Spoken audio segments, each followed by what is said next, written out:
Una de las armas más poderosas con las que cuentan las feministas y los promotores de la ideología de género es la manipulación del lenguaje. En estas últimas décadas, ambos movimientos han estado empeñados en cambiar el lenguaje para cambiar la sociedad.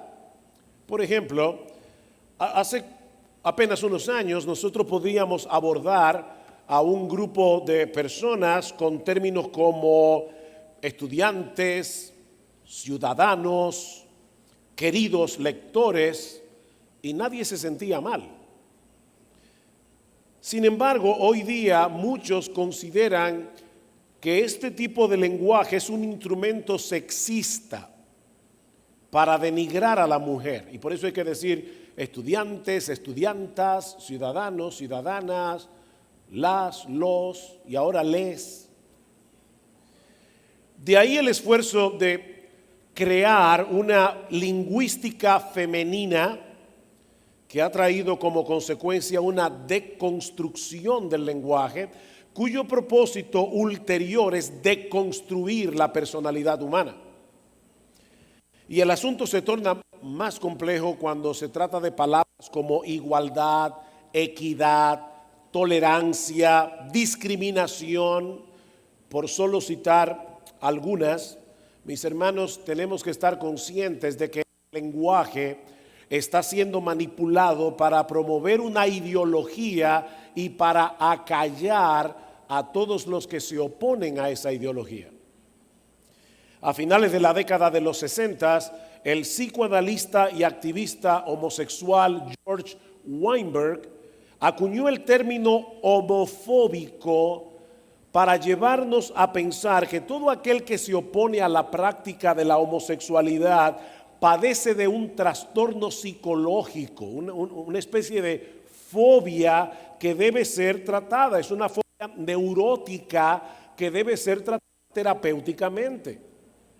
La manipulación del lenguaje es una de las armas favoritas de las ideologías, como vemos claramente en el uso del término género.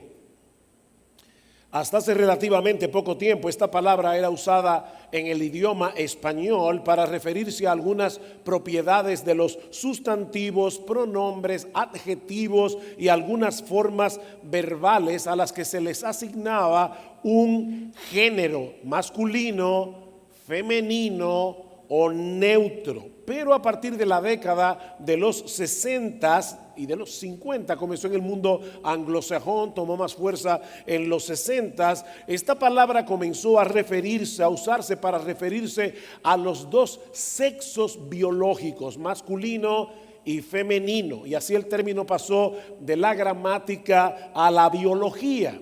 Sin embargo, todavía en la década de los 50 era generalmente aceptado que el género y el sexo de una persona eran lo mismo. O sea, si tú eres de sexo masculino, ese era tu género también. Pero a partir de la década de los 60, algunos grupos comenzaron a popularizar la idea de que debemos hacer una distinción entre la dimensión biológica de un individuo, es decir, el sexo con el que nace cada uno, de su dimensión psíquica, es decir, el sexo con el que la persona se identifica o como tú te percibes a ti mismo. Dicen ellos, existe la posibilidad de que una mujer haya nacido atrapada en el cuerpo de un hombre y viceversa. Porque a final de cuentas no es la biología, sino tus sentimientos los que determinan lo que realmente eres, tu identidad.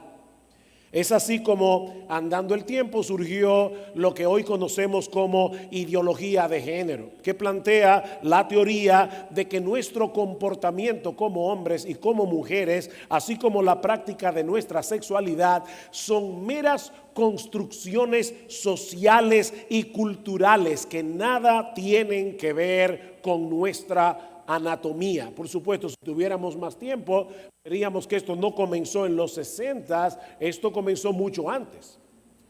Pero, como decía esa famosa filósofa Mafalda, argentina, cuando en un parque de repente alguien vio a dos personas besándose públicamente y uno viejito dijo, esto es el acabose.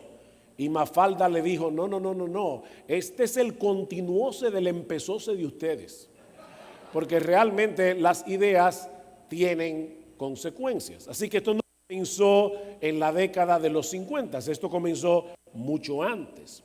Lo que propone la ideología de género es una deconstrucción del ser humano, de la sociedad y de la familia tal como la hemos conocido hasta ahora, provocando una profunda y peligrosa distorsión de la realidad. Ahora, hermanos, si bien es cierto que el lenguaje puede distorsionar la percepción que tenemos de nosotros mismos, el lenguaje no puede cambiar nuestra naturaleza. Y lo que quiero hacer en este tiempo que nos resta es examinar algunos lentes teológicos provistos por Dios en su palabra para que podamos ver la realidad tal como la realidad es. Seguramente muchos de ustedes alguna vez han ido a un oculista y cuando les van a examinar la vista, ¿verdad? Le ponen un lente bien raro y el oculista va sobreponiendo un lente tras otro y te dice, ¿ves mejor? Un poco mejor, y va poniendo un lente hasta que encuentra la gradación de tus espejuelos. Bueno, lo que yo voy a hacer en esta tarde, ven que acabamos de comer. Lo que yo les propongo en esta tarde es ponerles este aparato y les voy a ir sobreponiendo lentes para que nosotros podamos ver cada vez más clara la realidad. Y el primer lente es el lente teológico de la creación. El lente teológico de la creación. Este es el primer punto de referencia que tú y yo necesitamos para discernir nuestra identidad. La Biblia no comienza en Juan 3:16, comienza en Génesis 1:1. En el principio creó Dios los cielos y la tierra. Este mundo tiene un creador. Tú y yo fuimos creados con un propósito. Y eso quiere decir, mis hermanos, que hay alguien con A mayúscula que no solo posee plena autoridad sobre nuestras vidas, sino también un conocimiento perfecto de lo que somos como seres humanos. Y hay al menos dos grandes verdades que se nos enseña en el primer capítulo del libro del Génesis acerca de nuestra identidad como personas. La primera gran verdad es que nosotros fuimos creados a imagen y semejanza de Dios, de manera que podamos tener una comunión significativa con Él. Entonces dijo Dios, hagamos al hombre a nuestra imagen conforme a nuestra semejanza. Es esa imagen de Dios en nosotros que define nuestra identidad, es lo que le da valía, significado y propósito a la existencia humana. Nuestro valor, mis hermanos, no depende de nuestros logros, es algo que nos fue dado por el mero hecho de ser portadores de la imagen de Dios. Lo segundo es que Dios creó a todos los seres humanos poseyendo de dos identidades sexuales, varón y hembra, hombre y mujer, dos seres creados a la imagen de Dios que se complementan entre sí. Creó Dios al hombre a su imagen, a imagen de Dios los creó, varón y hembra los creó. De manera, mis hermanos, que la masculinidad y la feminidad no son categorías artificiales producidas por una sociedad patriarcal con el propósito de subyugar a las mujeres, sino que revelan el diseño original de Dios en la creación del ser humano. Un diseño que, por cierto, dice en Génesis capítulo 1, versículo 31, que era bueno en gran manera. Tanto el hombre como la mujer reflejamos la imagen de Dios y por lo tanto poseemos la misma dignidad. No se confundan en eso. poseemos el mismo valor, pero el hombre fue creado para funcionar como hombre y la mujer fue creada para funcionar como mujer. Eso está entrelazado en toda nuestra estructura biológica, psíquica y emocional. Como bien señala la cardióloga Paula Johnson, cada célula posee un sexo. Lo que esto significa es que los hombres y las mujeres son diferentes a nivel celular y a nivel molecular. Hermanos, eso no tiene nada que ver con una filosofía de género. Eso tiene que ver con lo que somos en realidad, tal como Dios nos creó. Y es interesante notar que en el Nuevo Testamento el Señor Jesucristo apela a este mismo pasaje del Génesis como una realidad histórica. Cuando le preguntaron al Señor acerca del divorcio, Mateo 19, ¿qué respondió Jesús? ¿No habéis leído? Y yo me imagino que cada vez que Jesús le decía eso a los fariseos tenían que ponerse furiosos, porque ellos decían conocer el Antiguo Testamento, pero no lo estaban interpretando correctamente. Y Cristo les dice, ¿no habéis leído que el que los hizo al principio, varón y hembra, los hizo? Jesús está partiendo de la premisa de que Génesis 2 no es una leyenda, no es un mito, es un relato fidedigno de lo que ocurrió en la creación. De manera que no podemos ignorar el relato de la creación sin ignorar al mismo Jesucristo. Poseemos por diseño una de estas dos identidades sexuales. Mis hermanos y hermanas, eso es más que evidente en nuestros cromosomas, en nuestras hormonas, en nuestro cerebro, en nuestras células, en nuestro aparato reproductivo, en todo nuestro cuerpo. Somos diferentes y gloria al Señor que es así. Yo no me imagino estar casado con una mujer que sea como yo, hombre, o que piense como un hombre, o que sienta como un hombre. A veces los maridos nos olvidamos de eso, que no estamos casados con un hombre, estamos casados con una mujer y somos diferentes. Y es funcionando como hombres y mujeres que glorificamos a Dios al mostrar su imagen multifacética en el complemento perfecto de la masculinidad y la feminidad. Repito, estos no son estereotipos construidos socialmente, es una realidad determinada por el diseño original de Dios. Por eso es que Pablo puede decir a los hermanos en Corinto, portaos varonilmente y esforzaos. Y por si acaso, hombres, portarse varonilmente no es portarse como machos, es portarse varonilmente, es portarse como hombre. Por eso Pablo dice, todas vuestras cosas sean hechas con amor. O sea, portaos varonilmente, todas vuestras cosas sean hechas con amor. Existe tal cosa como un comportamiento masculino y un comportamiento femenino que el hombre y la mujer aceptaban con deleite antes de la caída. Dice en Génesis capítulo 2, versículo 23, que cuando Dios hizo a Eva y la trajo de Adán, Él aceptó con sumo gozo a este ser humano, este regalo de un ser humano creado a imagen de Dios, pero que poseía una identidad sexual diferente a la de él. Dijo entonces Adán, y algunos expertos en hebreo dicen que la estructura de estas palabras de Adán son un poema. Así que, hombres, las primeras palabras que Adán pronunció fue un poema dedicado a la mujer. Esto es ahora hueso de mis huesos y carne de mi carne. Esta será llamada varona, Isha, porque del varón fue tomada. Y luego Moisés añade en el versículo 25 que estaban ambos desnudos, Adán y su mujer, y no se avergonzaban. No existía el sentimiento de vergüenza, ni de sus cuerpos, ni de su identidad sexual. El hombre en el paraíso se sentía realizado siendo hombre y la mujer se sentía realizada siendo mujer. Y ambos se gozaban en el hecho de funcionar como criaturas de Dios, viviendo para su gloria, haciendo su voluntad.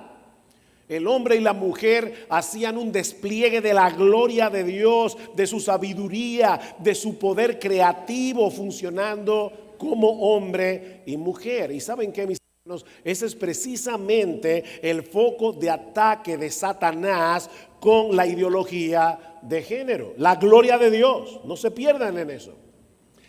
Detrás de las multinacionales que están tratando de implantar su terrorismo ideológico en países como los nuestros, hay una conspiración cósmica de un alcance mucho mayor. Mis hermanos, este es un ataque diabólico contra la gloria de Dios reflejada en el ser humano, en la masculinidad, la feminidad.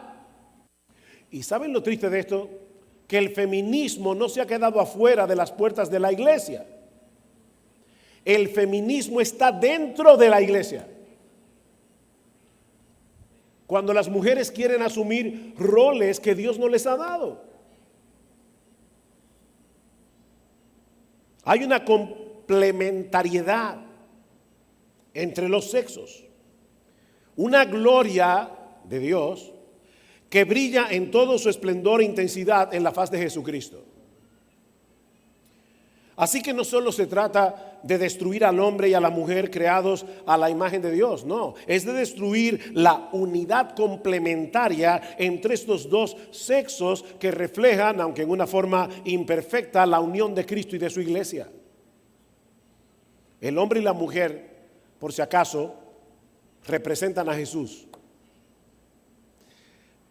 La mujer en el matrimonio representa a Jesús como aquel que voluntariamente se somete a la autoridad del Padre. El hombre representa a Jesús como aquel que es cabeza de la iglesia. Pero los dos están representando a Jesús. Cuando funcionamos como deberíamos funcionar, y esa gloria es el foco de ataque de este terrorismo ideológico. Lo que nos lleva a nuestro segundo lente teológico, el lente de la caída. Ya vimos el lente de la creación, ahora el lente de la caída. Dios le había dado al hombre instrucciones claras y precisas acerca de sus límites en el huerto del Edén. Ellos podían comer lo que quisieran menos del árbol de la ciencia del bien y del mal. Si se atrevían a traspasar ese límite, iban a morir por su desobediencia. Así que Satanás, noten lo que hace. Satanás obvia la autoridad de Adán y va directamente a Eva para hacer ahora de Eva la cabeza del hogar. Ahora resulta que Adán, que era la cabeza que estaba supuesto a enseñar a Eva las instrucciones de Dios, porque todas las instrucciones que Dios dio en el huerto del Edén las dio antes de crear a Eva, y aún Adán le puso nombre a los animales antes de crear a Eva. Y hermanas, lo primero que hizo Eva después que fue creada no fue criticar los nombres que Adán le puso a los animales. Ahora lo que el diablo está haciendo es colocando a Eva como pastora del huerto del Edén. ¿Ven? El diablo va directamente a Eva para hacer de Eva cabeza del hogar, y es Eva ahora la que instruye a Adán para que coma del árbol. La distorsión. Y es interesante que Pablo usa esa misma historia en 1 Timoteo capítulo 2 para decirnos por qué las mujeres no deben ejercer dominio ni tomar el papel oficial de enseñar en la iglesia, porque Adán fue formado primero, después Eva, y Adán no fue engañado, sino que Eva, siendo engañada, incurrió en transgresión. Lo que Pablo está diciendo es, noten lo que pasa cuando la mujer asume ese papel, un papel que no le fue dado. Hermanas, eso no denigra a la mujer en absoluto, como no denigra a Jesús el hecho de ser Dios y ser igual al Padre y al mismo tiempo estar sometido al Padre. El Padre es cabeza de Cristo, dice en 1 Corintios capítulo 11. A veces personas me preguntan, y si las mujeres no pueden ser pastoras y no pueden predicar, ¿qué hacen en la iglesia? Y yo les respondo, lo mismo que hacen un montón de hombres que tampoco predican ni son pastores. eso no denigra a la mujer. Es un asunto de reflejar un esquema de autoridad que refleja el esquema trinitario. El Hijo se somete al Padre y el Espíritu Santo es enviado por el Padre y por el Hijo. Es impresionante eso. Hay un esquema en la Trinidad de operación, aunque los tres son igualmente Dios. Entonces la serpiente dijo a la mujer: no moriréis, sino que sabe Dios que el día que comáis de él serán abiertos vuestros ojos y seréis como Dios, sabiendo el bien y el mal. Y como vemos en el resto del relato, Satanás le estaba ofreciendo a la mujer exactamente lo mismo que le ha ofrecido al hombre desde entonces: conocimiento, placer y autonomía. Ahora es importante que digamos esa palabra en el mismo orden, esas palabras: conocimiento, placer y autonomía, porque no hay nada de malo ni en el conocimiento ni en el placer, siempre y cuando no actuemos como seres autónomos de Dios. El problema no está ni en el conocimiento ni en el placer, el problema está en la autonomía. Ustedes no van a tener más que someterse a la autoridad de Dios y así seréis como Dios. Y todos sabemos el resto de la historia. A Eva le pareció genial desobedecer el mandato explícito de Dios para seguir los dictados de su corazón y de sus sentimientos. ¿No es esa la filosofía de hoy? Sigue tu corazón. No puede ser malo si se siente bien. Sin embargo, tan pronto el pecado entró en el mundo, el hombre y la mujer sintieron vergüenza de sus propios cuerpos. Qué interesante. Dice en Génesis 3:7: entonces fueron abiertos los ojos de ambos y conocieron que estaban desnudos. Recuerden que nuestra valía y significado son determinados por el hecho de haber sido creados a imagen y semejanza de Dios. Si dejamos a Dios fuera de la ecuación, no tenemos ningún punto de referencia para definir nuestra identidad. Tan pronto el pecado entró en el mundo, el corazón del hombre se convirtió en una fábrica de deseos engañosos, malignos y dañinos. El hombre comenzó a experimentar envidia, amargura, enojo, codicia, descontento, confusión y vergüenza. Y es en ese contexto en el que podemos entender el problema de la disforia de género, que es como se denomina la patología de no sentirte a gusto con tu sexo biológico. Disforia es lo contrario a euforia.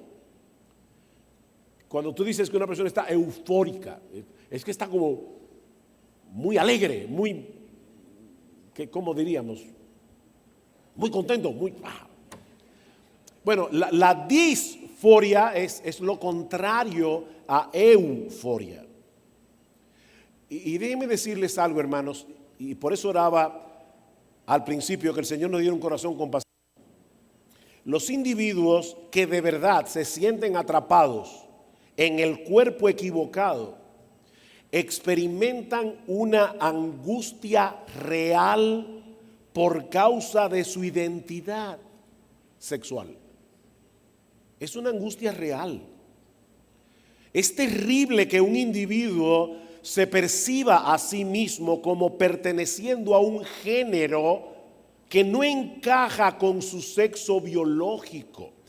Pero la forma de ayudarlo no es aconsejándole a que siga la inclinación de su corazón, porque la realidad es que él es lo que él es, o ella es, independientemente de cómo se perciba a sí mismo o a sí misma. Adán y Eva en el paraíso desearon ser Dios, ¿no es así? Bueno, en cierto sentido, ese fue el primer caso de disforia de género de la historia. Porque ellos quisieron ser lo que no eran. El hombre no es Dios, ni puede llegar a serlo. Era un deseo engañoso. El mero hecho de yo querer ser Dios no me convierte en Dios. Lo que yo desee no impacta lo que yo soy. Adán y Eva no se convirtieron en dioses. por querer ser Dios. Más bien destruyeron la imagen, distorsionaron la imagen de Dios con la que fueron creados, por ese deseo engañoso. Paul McHugh, profesor de psiquiatría en la Escuela Médica Johns Hopkins, él dice: los hombres transgéneros no se convierten en mujeres, ni las mujeres transgéneros se convierten en hombres. Todos ellos, incluyendo a Bruce Jenner, vienen a ser hombres feminizados o mujeres masculinizadas. Y luego dice: el tratamiento para ese tipo de personas no debe ser dirigido al cuerpo con cirugías y hormonas, de la misma manera que no tratamos con liposucción temor a la obesidad de los pacientes anoréxicos. El tratamiento debe tratar de corregir la naturaleza problemática y falsa de sus presuposiciones y resolver los conflictos psicológicos que eso provoca. ¿Qué tú haces con una muchacha que pesa 90 libras, pero ella se ve gorda? Sufre de anorexia. ¿Le hacemos una liposucción? ¿O la ayudamos a entender que ella tiene un problema aquí? La ayudamos a tratar con su pensamiento. Es exactamente lo mismo que pasa con esas personas que se sienten atrapados en el cuerpo equivocado. El problema de la ideología transgénero es que está llevando a muchas personas a pensar que su cuerpo es irrelevante. De paso, eso es gnosticismo.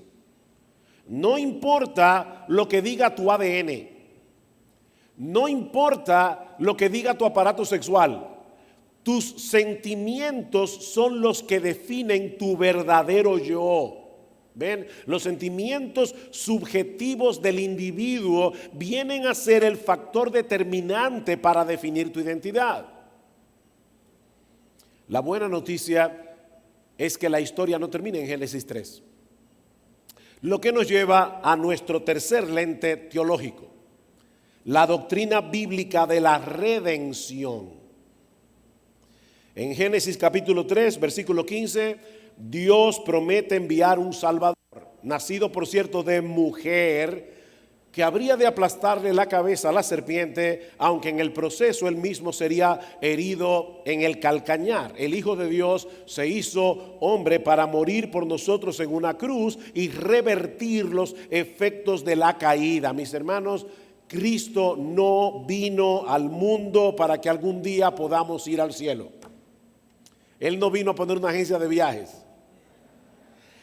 Cristo vino al mundo, dice en Primera de Juan capítulo 3, versículo 8, para deshacer las obras del diablo. ¿Ven?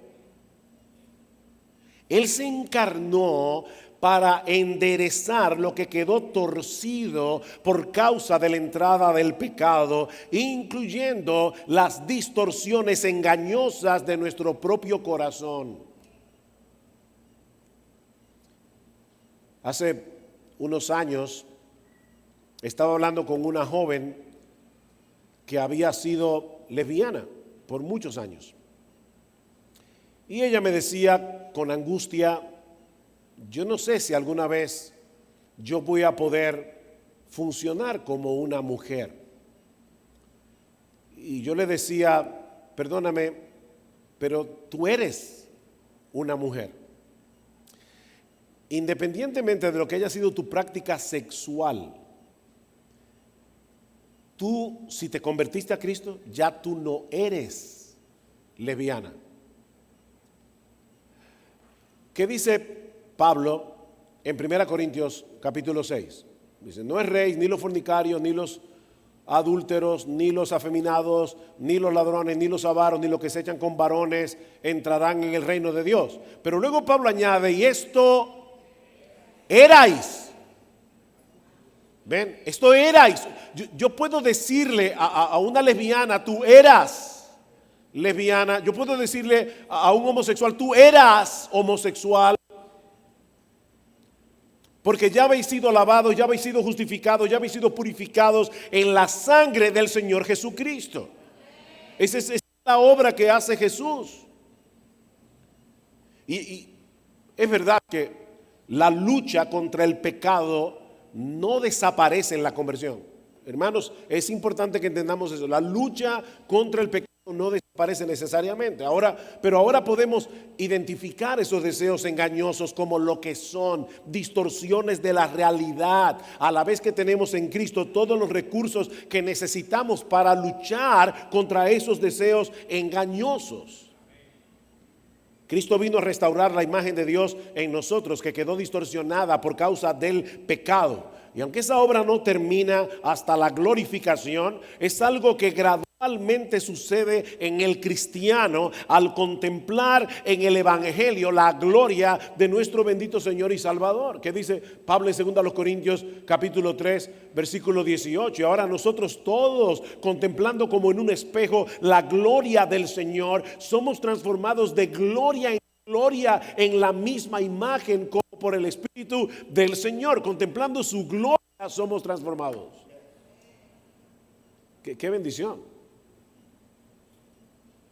Hay esperanza. Hay esperanza. Porque la gracia de Dios salva y transforma. Para que podamos funcionar como lo que somos, seres creados a imagen de Dios, con una de dos identidades sexuales: o somos varón o somos hembra, o somos hombre o somos mujer. Cristo vino a deshacer las obras del diablo. Pablo le escribe una carta a Tito en Creta y le dice: mira, Tito, tú debes instruir a las ancianas para que sean maestras del bien, que enseñen a las mujeres jóvenes a amar a su marido y a sus hijos, ser cuidadosas de su casa, buenas, sujetas a sus maridos, para que la palabra de Dios no sea blasfemada. Pero ahora escuchen, tú sigues leyendo el texto y Pablo dice en el versículo 11: porque la gracia de Dios se ha manifestado para salvación a todos los hombres.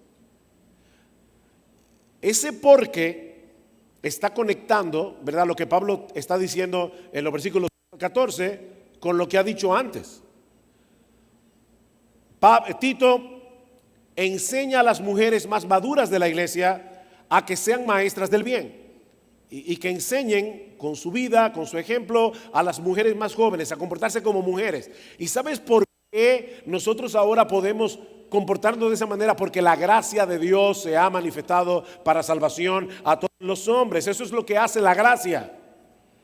La gracia salva, pero la gracia también restaura. La gracia salva, pero la gracia también santifica. La gracia transforma. 1 Corintios 1:6, que ya cité: ¿no sabéis que los injustos no heredarán el reino de Dios? No erréis, ni los fornicarios, ni los idólatras, ni los adúlteros, ni los afeminados, ni los que se echan con varones, ni los ladrones, ni los avaros, ni los borrachos, ni los maldicientes, ni los estafadores heredarán el reino de Dios. Y esto heredáis algunos. Mas ya habéis sido lavados, ya habéis sido santificados, ya habéis sido justificados en el nombre del Señor Jesús y por el Espíritu de nuestro Dios. Esa es la buena noticia del Evangelio, que hay perdón y transformación en Cristo para todo aquel que cree. 2 Corintios 5:17, estoy seguro que muchos de ustedes se lo saben de memoria. Si alguno está en Cristo,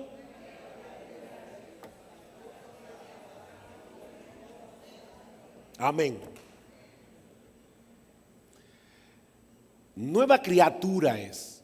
¿Saben lo que dice el texto literal? Nueva creación es. Si alguno está en Cristo, es una nueva creación. Qué glorioso es eso. Qué alentador. ¿Qué dice Pablo a los romanos? Después de haber expuesto lo que es el Evangelio, las implicaciones del Evangelio en la santificación, no solamente en la justificación, llega a Romanos 2 y dice: ahora pues, hermanos, os rogamos por las misericordias de Dios que presentéis vuestros cuerpos en sacrificio vivo, santo, agradable a Dios, que es vuestro culto racional. No os conforméis, no os adaptéis a este siglo, no se dejen meter en el molde de este mundo, sino déjense transformar por medio de la renovación de vuestro entendimiento, para que comprobéis cuál sea la buena voluntad de Dios, agradable y perfecta. Ven, esto es el Evangelio, pero esto es lo que el Evangelio hace. Pero no solo eso. También tenemos la buena noticia de que algún día todo lo creado será plenamente restaurado a una condición superior a la que tenía Adán antes del paraíso. John Milton, el famoso poeta inglés, es conocido por su magna obra El paraíso perdido, el paraíso recobrado. Pero hay algo ahí que debe ser cualificado, porque si bien es cierto que Cristo recobra el paraíso, nosotros no vamos a volver a donde estaban Adán y Eva. Nosotros estaremos en una condición mejor que la de Adán y Eva, porque ya no podremos pecar nunca más. Se acabó el pecado, se acabó la lucha, se acabaron las tentaciones para siempre. Seremos glorificados. El último lente teológico, la glorificación. Romanos 8. Qué pasaje. Yo sé que este es un pasaje extenso, pero vale la pena leerlo. Dice Pablo: yo tengo por cierto que las aflicciones del tiempo presente no son comparables con la gloria venidera que en nosotros ha de manifestarse, porque el anhelo ardiente de la creación es el aguardar la manifestación de los hijos de Dios, porque la creación fue sujetada a vanidad, a producir lo que no sirve.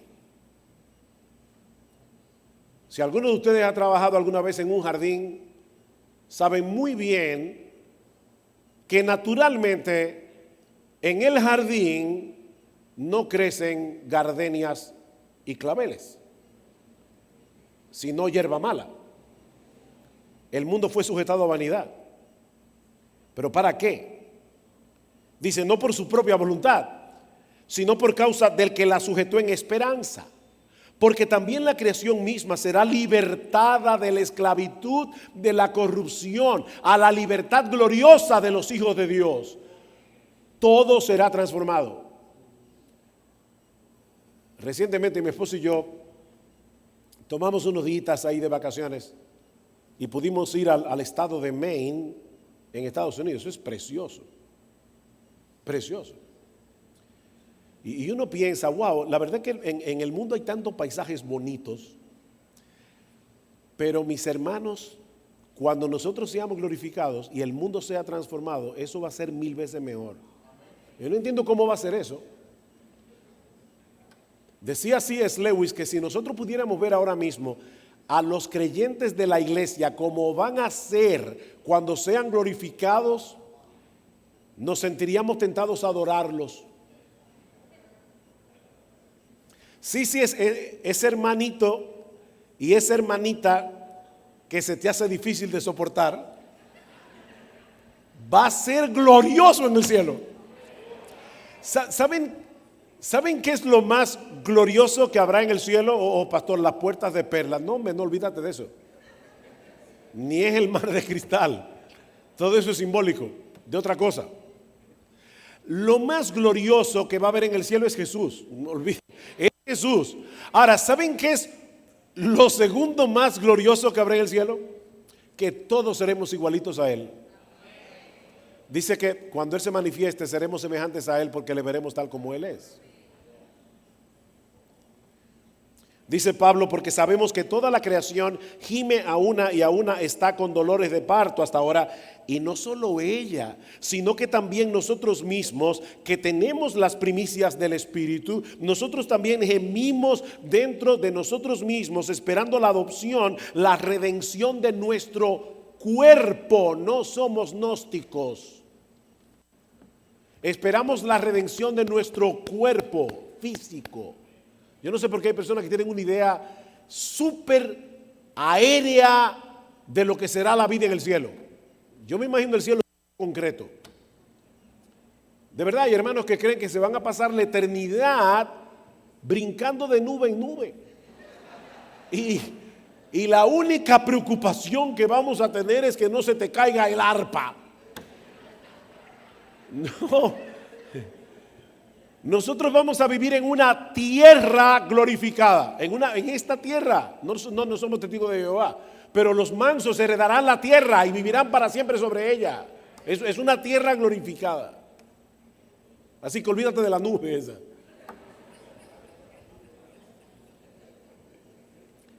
Pablo dice, ahora gemimos porque, junto con la creación, pero ese gemir mira hacia el futuro con esperanza, porque nosotros tenemos la plena certeza de que al final nosotros seremos librados de todos los efectos dañinos causados por el pecado. No solo en nuestro cuerpo, sino también en toda nuestra personalidad. En aquel día nosotros vamos a reflejar el brillo de la gloria de Dios en Cristo sin nada que pueda empañar ese esplendor, como hombres y mujeres creados a imagen y semejanza de Dios. Allí no habrá disforia de género. Cuando Cristo, que es nuestra vida, se manifieste. Colosenses 3. Nosotros seremos manifestados con Él en gloria. ¿Qué? Aleluya. Aleluya. Por eso alguien decía que todos nosotros vivimos en un mundo tipo Génesis 3, dañado por el pecado, pero en el que todavía se mantiene el plan original de Génesis 2, mirando con expectativa Apocalipsis 21. Nosotros vivimos en un mundo tipo Génesis 3 que todavía conserva el diseño original de Dios. Él no ha cambiado en Génesis 2, pero dañado, y por lo tanto mirando con expectativa Apocalipsis 21. Todavía experimentamos una guerra interna con los deseos carnales que batallan contra nuestras almas, como dice Primera de Pedro capítulo 2 versículo 11, pero sabemos que el día llegará cuando esa guerra termine para siempre. Para siempre. Dice que cuando Cristo vuelva, Él transformará el cuerpo de la humillación nuestra para que sea semejante al cuerpo de la gloria suya. Wow. Y dice que los justos, Mateo 13, brillarán como el sol en el reino de su Padre. Yo creo de verdad que si nosotros miráramos a los hermanos de la iglesia con ojos futuristas, tendríamos menos problemas en la iglesia.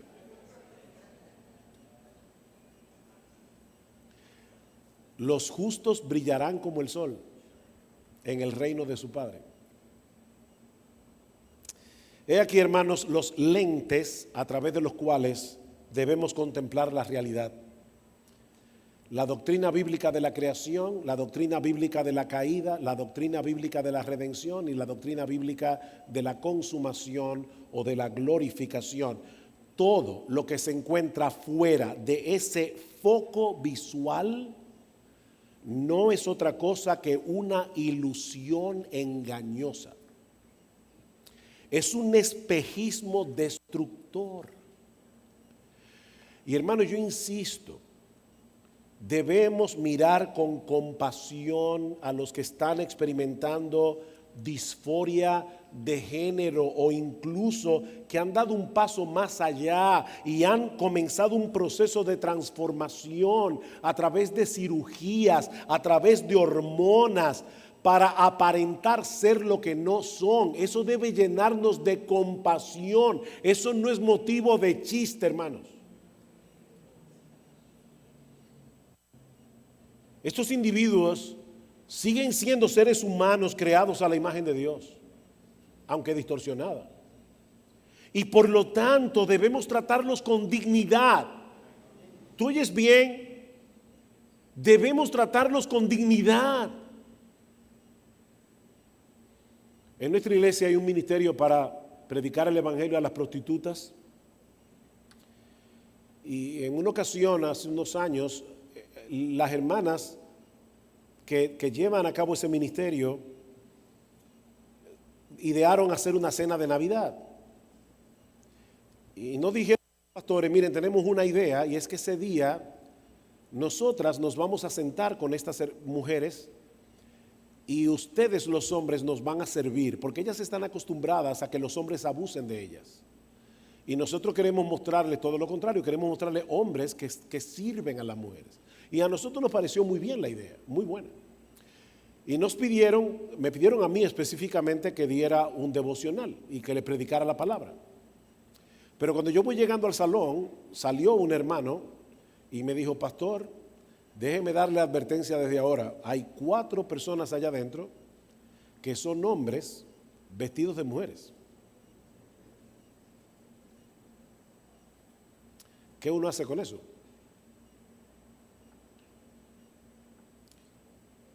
Miren, yo hice todo lo posible, de verdad, por hablarles del Evangelio de Jesucristo sin tener cara de espanto. Esos son los momentos cuando uno tiene que poner cara de gato. ¿Ustedes se han dado cuenta que uno nunca sabe si el gato está contento,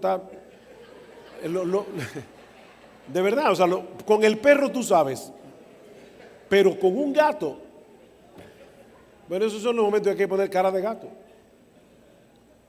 y tratar a estas personas como lo que son, personas,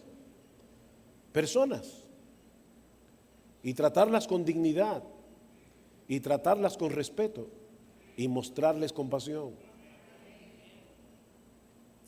No podemos sacrificar la verdad en aras del amor, eso nunca.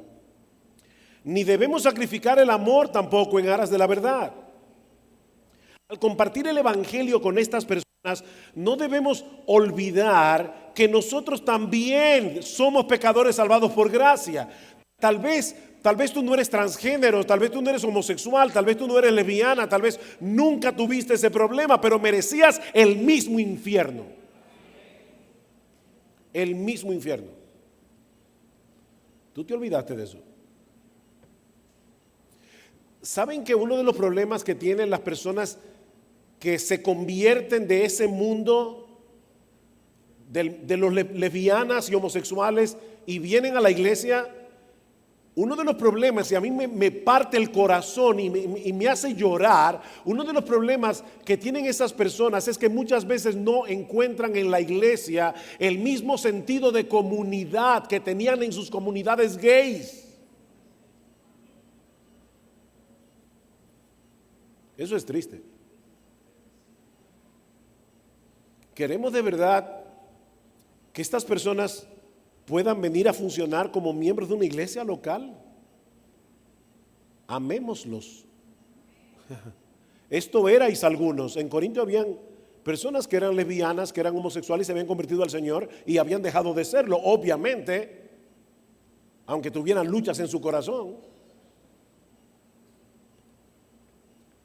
Pero nosotros tenemos que modelar una verdadera comunidad donde el amor es visible allí. Lo mismo que la predicación de la verdad. Vuelvo y repito, no estamos hablando aquí de aligerar el mensaje. No estamos hablando aquí de dejar de llamarle pecado a lo que se llama pecado. No. Hablando la verdad en amor, dice Pablo en Efesios capítulo 4, versículo 15. Hablando la verdad en amor, crezcamos en todo, en aquel que es la cabeza. Esto es Cristo, de quien todo el cuerpo, bien concertado y unido entre sí, por todas las coyunturas que se ayudan mutuamente, según la actividad propia de cada miembro, el cuerpo recibe su crecimiento para ir edificándose en amor. Eso es la iglesia.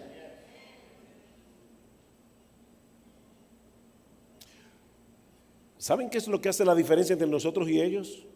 La gran diferencia es que nosotros fuimos rescatados de nuestra vana manera de vivir, heredada de nuestros padres, solo por Cristo, solo por gracia y solo por medio de la fe. Así que sigamos proclamando el Evangelio con la confianza de que ese mensaje sigue siendo el instrumento poderoso que Dios usa para salvar a los perdidos. Mis hermanos, cuando el Señor Jesucristo nos dejó la gran comisión, y esto es esperanzador, Él sabía con las cosas con las cuales nosotros íbamos a estar lidiando en esta época. Él lo sabía de antemano. Él sabía que nosotros íbamos a estar lidiando con este problema de la ideología de género, pero todavía tenemos la encomienda de hacer discípulos de todas las naciones, sabiendo de antemano que no importa cuán difícil se pongan las cosas en los años venideros, nuestro bendito Salvador prometió estar con nosotros todos los días hasta el fin del mundo, mientras seguimos predicando el evangelio y haciendo discípulos. Las puertas del Hades no prevalecerán contra la iglesia. Pero ¿saben qué? Y ya estoy aterrizando este avión. No basta con proclamar fielmente el evangelio.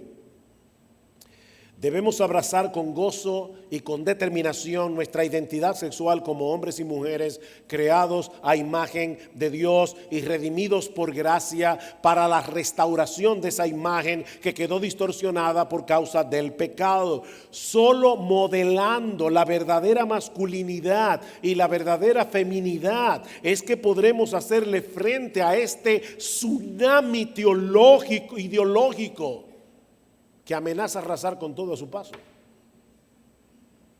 El mundo allá afuera necesitan ver hombres que se comporten como hombres y mujeres que se comporten como mujeres. Necesitamos hombres que glorifiquen a Dios, no portándose como machos, sino como hombres. Hombres que en vez de abusar o de claudicar de su autoridad, decidan amar sacrificialmente a sus esposas como Cristo amó a la iglesia. Hombres que protegen, hombres que santifican, hombres que cuidan de los suyos. El feminismo no tendría mucho impacto si las iglesias pudieran mostrarles claramente que los prejuicios que ellas tienen contra los hombres no se encuentran en la iglesia. Pero también necesitamos mujeres que glorifiquen a Dios como mujeres, adornándose en dependencia del Espíritu Santo, de ese espíritu afable y apacible que es de gran estima delante de Dios. Mujeres que se revisten de fortaleza para someterse voluntariamente a sus maridos. Hombres, no somos nosotros los que tenemos que someter a nuestras mujeres. Esa no es tu responsabilidad. Tu responsabilidad es amar a tu mujer. No te confundas. Es la responsabilidad de tu esposa someterse voluntariamente a tu autoridad. La tuya es amarla, como Cristo amó a la iglesia. Hombres que asumen como líderes una posición de siervos. Eso es importante. Nosotros somos líderes siervos. Somos siervos líderes. Dios nos da una posición de líderes para servir. Porque ¿quién es el modelo? El Hijo del Hombre, que no vino para ser servido, sino para servir y para dar su vida en rescate por muchos. Mis hermanos, que el Señor nos conceda seguir siendo sal y luz en un mundo cada vez más corrompido y entenebrecido. ¿Ven por qué yo les decía en la sesión pasada que la apologética era más que buen argumento, que buena argumentación? La apologética es más que eso. De hecho, la apologética tiene que ver más con el carácter que con buenos argumentos. En ese mismo texto donde dice que presentéis defensa con mansedumbre y reverencia, dice santificando al Señor como Señor en vuestro corazón.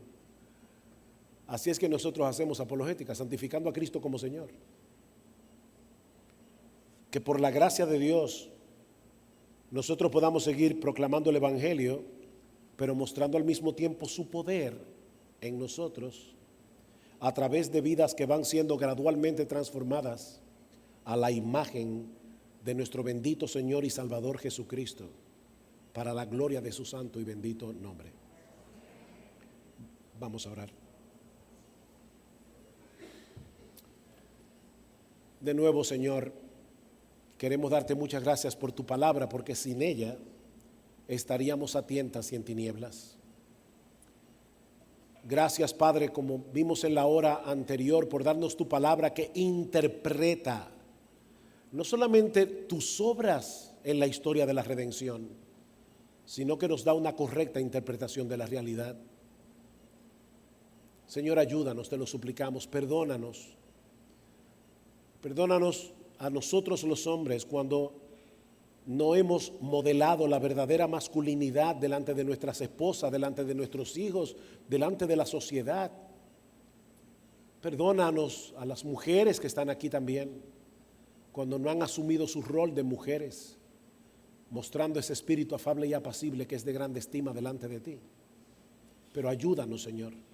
Dice tu palabra que si confesamos nuestros pecados, tú eres fiel y justo para perdonar nuestros pecados y para limpiarnos de toda maldad.